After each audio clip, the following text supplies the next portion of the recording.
What's going on, guys, and welcome to The Crew versus The Crew 2. Ever since The Crew 2 came out around about a month ago, I've wanted to do this video comparing the two games. So today we're going to compare The Crew, which came out in 2014, with The Crew 2, which came out this year in 2018. Basically, we're just going to be going over a few features in both games. We're not going to cover absolutely everything in this video. This is just kind of a general little thing. So we're going to be going over the graphics, the sound, the car handling, specifically car handling, because The Crew 2 has boats and planes, however the first game doesn't have those, so we're not really going to cover those that much there.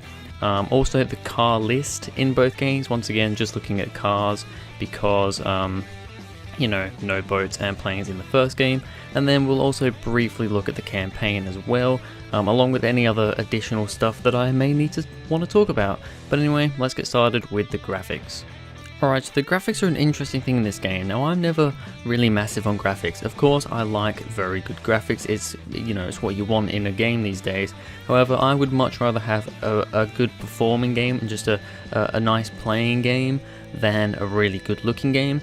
I think both these games, The Crew and The Crew 2, do look pretty decent. They're not quite up there with, you know, Assetto Corsa, Project Cars 2, Gran Turismo Sport or anything. They're not quite up there with those, but considering the scale in which these games are with their giant maps and all that, I think the graphics are still pretty good, and they're definitely good enough for me. Now, when you compare these two, as you can see here, I've done a little bit of a drive-by down one of the, it's like the LA main, the Las Vegas main street, and kind of just looked around. I do think there is actually a little bit more detail in the first Crew game. I think because they've kind of gone for a more vast, big open thing for the second game, and they've really focused on certain little sections, like, you know, the second game has its own like little rallycross sections, it has its own like race, you know, more detailed racetracks and stuff. The actual buildings and stuff in the streets and the cities aren't quite as detailed in the second game, however they still look pretty decent, but yeah, I would slightly edge the first game slightly over with that. When we come to, like, you know, the cars, how the cars look, I think it's pretty equal between them both. I'd maybe slightly give the edge a little bit to The Crew 2. I mean, you've got to also take into consideration that with The Crew, these are the graphics after they updated them. You know, they actually looked a lot worse than this previously, but they updated them a little bit into the game's life, about a year in, I believe. And I'd say that they're pretty equal. Maybe with the cars, The Crew 2 has a slight edge over the first game, but yeah, I mean, altogether, I think graphics, they're pretty equal with both games. So now we get to sound, which I probably think is more important, at least to me, than graphics in a racing game. You want really good sounding cars. So basically here, I'm not going to say too much for now.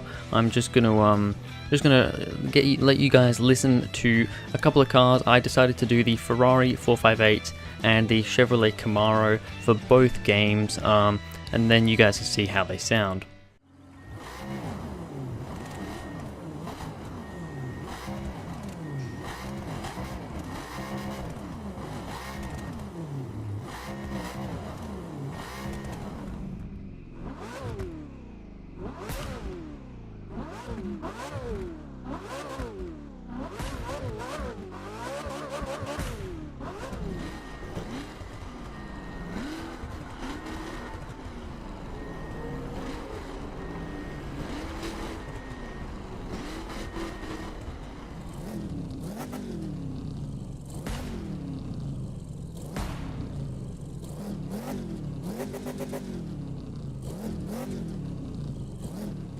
So as you can probably tell, The Crew 2 has much better sound design. One of the big issues I think with the first game was that the sound was not very good. They really just don't sound good. I mean, it's just such a difference. The Crew 2, you know, still not perfect sound design, but it is really, really bloody good. I mean, the pops with the exhaust and everything just sounds so good. The exhaust pop, they, you know, you've got the flames out the back of them, and just the revs of the engine and everything with both these cars and with every other car in the game. Just so much better than the first game in every single way. So now we get onto the car handling, which is pretty much the most important thing for a racing game. If the cars don't handle well, you're not going to have fun playing a game. So handling is a big thing. Now, it's a little bit confusing how I'm going to do this, because the thing is, The Crew and The Crew 2 have a lot of the same vehicles, but they call them different names. They slightly group them differently. So it's going to be a little bit confusing for me and a little bit different to kind of differentiate these, but I'm going to do it to the best of my ability. So first of all, we have the street race vehicles, just the street edition cars from the Crew and the Crew 2. The hypercars and the perf spec cars also come into this category. They're all kind of pretty similar in the way they are. It's just, you know, in the Crew 1 you've got street cars, which is the lower end stuff, and you've got perf, which is higher end.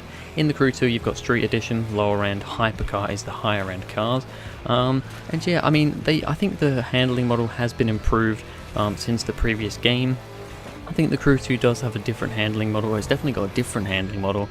I do think it's slightly better. The cars, they just feel like they kind of do slide around a bit more, but they feel a bit more controllable. In the first game, a lot of vehicles, and this is the same for a lot of the different specifications, they felt like they just kind of did what they wanted. You couldn't control them. You couldn't really control where they went all the time. They just kind of bounced off curbs and went in all different directions. However, in the Crew 2, I think the handling model is still not perfect, but it is definitely better than it was for the street/perf/hypercars. Then we have the drift cars, and I think this is where the biggest improvement was made. The drift cars in the first Crew game, first of all, were only added a year into the game's life in 2015 with the Crew Wild Run. And, you know, they're pretty decent, but they feel very, very heavy.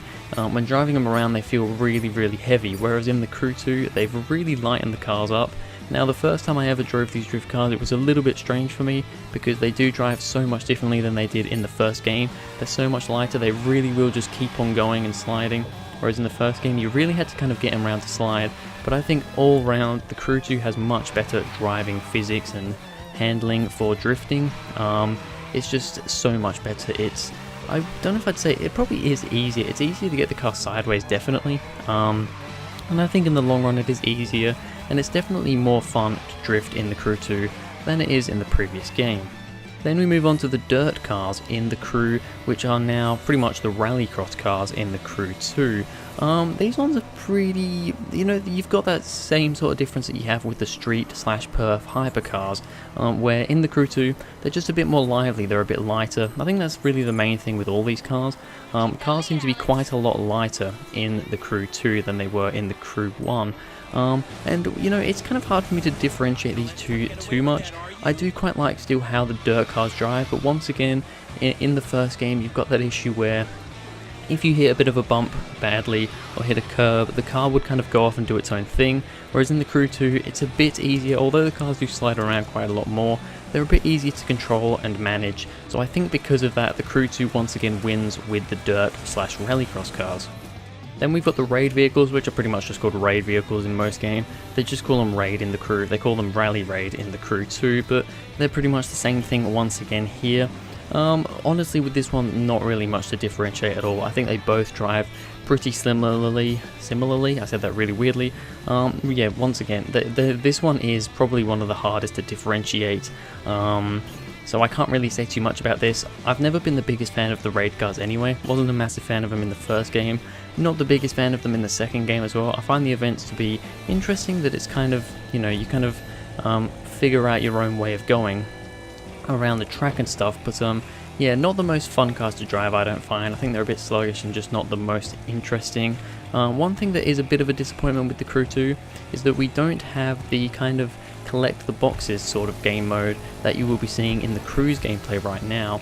We don't have that in the Crew 2 from what I can tell, so that's a little bit of a disappointment with the new game, but I think altogether, raid vehicles, there's not really too much to differentiate the two.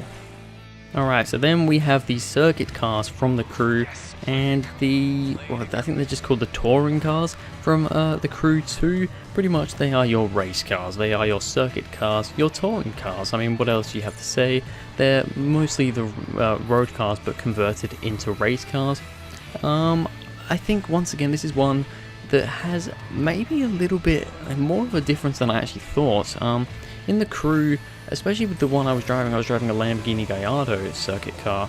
The car really didn't want to get turned around a lot of corners, and it just didn't feel very nice, whereas in the Crew 2, I think the handling for circuit cars, once again, a bit more drifty. Seems to be the whole thing with the game, but in the Crew 2, I think they're just nicer to drive. So circuit cars and touring cars goes to the Crew 2 as well. They're just a bit more fun to drive and a bit easier to drive, and yeah, just a lot nicer, I think.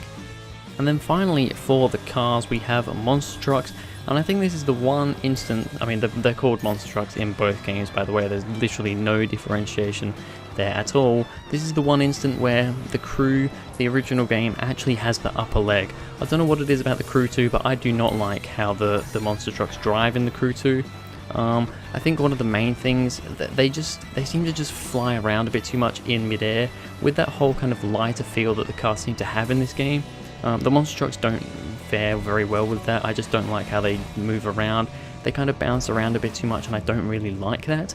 And also there's the fact that if you flip a monster truck onto its roof, you can't really right it back over again in the Crew 2, whereas in the Crew 1 it will right over for itself. In the Crew 2, no matter what I try and do, you can't right the car back over, so that's really annoying with the Crew 2. So yeah, monster trucks, I think personally, are actually better in the first game. So that's really it for all the cars in the two games that are similar. I didn't do drag cars because, well, the drag cars are drag cars, they go in a straight line, what else are you going to say about it? I suppose then we will just briefly talk about the Crew 2 with boats and planes. Obviously these aren't in the first game, but boats in the Crew 2, you've got your power boats and you've got your jet sprint boats. I think the power boats are a little bit boring and not particularly interesting to drive. However, the jet sprint boats are really fun and I have a lot of fun with those. With the planes, you've got the aerobatic planes, which I think are pretty fun to drive, or fly should I say, and then you've got your air race planes, which I'm not very good at the air races, but yeah, they're alright I suppose. It's a plane, what else do you have to say about it? The final real thing I'm going to talk about here is the car list for both games. Now it's pretty, I haven't actually gone out and seen how many cars there are in each game. I haven't gone out and done that. I'm just going to say right now that I'm pretty sure the Crew 2 at least has a little bit more diversity in its car design in its car list. Whether that be just with, you know, you've got all your standard cars, you've got your street spec, you've got your drag, drift, hypercar, dirt, you know, rallycross, raid, monster truck. You've got so many different cars, you know, touring car, and then you've got all your boats as well, your jet sprint, your power boats. You've got your planes with your aerobatics and your air race planes. You've also got the Alpha GP cars. You've got so many different vehicles in the Crew 2 that I think no matter what, it has to win with the car list. The first game does have a pretty impressive car list, but to be honest, it was hard for me to... I didn't bother counting them, because the thing is, the first game has had quite a few additional cars since the game was launched, so, you know, I'd have to detract them and I couldn't be bothered going through all that and figuring that all out. So I'm just going to say right now, I reckon the Crew 2 does have a better car list. Alright, so I've decided that I'm not really going to go into the campaign at all, because both games have a pretty meh campaign. I mean, the first game it has a bit more story to it, I suppose, with, you know, the kind of redemption story of the main character. I think his name's Alex, and then in the second game it's basically just, it's very Forza Horizon-esque with the way that you're just kind of doing all these different events and stuff. But yeah, I mean, there's not really too much to say with the campaign. But anyway, which game is better? I'm going to say right now, the Crew 2 is definitely a better game, but that's not hindering the first game at all. You expect the second game to be better, but I think it is much better, and I'm very happy with it. But anyway, that's going to be it for this video, guys. Thank you very much for watching. If you enjoyed, please go ahead, like and subscribe. Comment what you guys think of the Crew 2 and what you think of the Crew 1 as well. I'd love to know. And I'll see you guys in the next video.